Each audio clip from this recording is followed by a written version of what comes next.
اور وزیر خارجہ بلاول بھٹو نے ماسکو میں اپنے روسی ہم منصب کے ساتھ پریس کانفرنس کی ہے۔ بلاول بھٹو کا کہنا تھا کہ ہمیں پورا یقین ہے کہ تمام تنازعات پرامن طریقے سے حل کیے جا سکتے ہیں اور یوکرین کا تنازع بھی بات چیت سے حل ہو سکتا ہے، جبکہ روسی وزیر خارجہ سرگئی لاروف نے دہشت گردی کے خلاف جنگ میں پاکستان کے کردار کو سراہا۔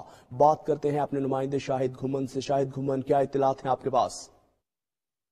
جی بالکل، وزیر خارجہ بلاول بھٹو زرداری کی ماسکو میں روسی ہم منصب سرگئی لاروف سے ملاقات ہوئی۔ اس ملاقات کے بعد مشترکہ پریس کانفرنس میں بلاول بھٹو زرداری کا کہنا تھا کہ پاکستان روس کے ساتھ تجارت، انسداد دہشت گردی اور عوامی رابطوں سمیت دیگر شعبوں میں تعلقات کو فروغ دینے کا خواہشمند ہے۔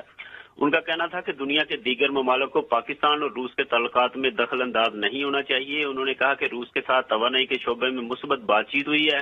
پاکستان روس کے ساتھ تعلقات کو بڑی اہمیت دیتا ہے۔ دونوں ملکوں کے درمیان تعلقات دو طرفہ اور علاقائی استحکام کے لیے اہم ہیں۔ پاکستان روس تعلقات دیرینہ اور دہائیوں پر مشتمل ہے۔ انہوں نے یوکرین کے تنازع کو سفارتی ذرائع سے حل کرنے کی ضرورت پر زور دیتے ہوئے کہا کہ پاکستان جیسے ترقی پذیر ممالک کو اس تنازع کے معاشی اثرات کا سامنا ہے۔ ہمارا پختہ یقین ہے کہ تمام تنازعات کو پرامن طریقے سے حل کیا جا سکتا ہے۔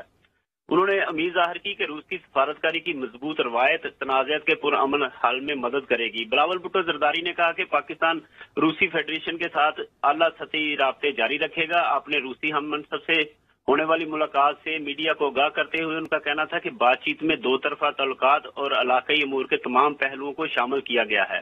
اس کے علاوہ انہوں نے اقوام متحدہ اور شنگھائی تعاون تنظیم سمیت کثیر الجہتی فورم پر دو طرفہ تعاون پر بھی تبادلہ خیال کیا ہے۔ انہوں نے کہا کہ دونوں ممالک دو طرفہ سفارتی تعلقات کی 75ویں سالگرہ منا رہے ہیں اور پاکستان روس کے ساتھ تجارت، سلامتی، دفاع، انسداد دہشت گردی، تعلیم اور دیگر شعبوں میں تعاون کو مزید مضبوط بنانے کا خواہاں ہے۔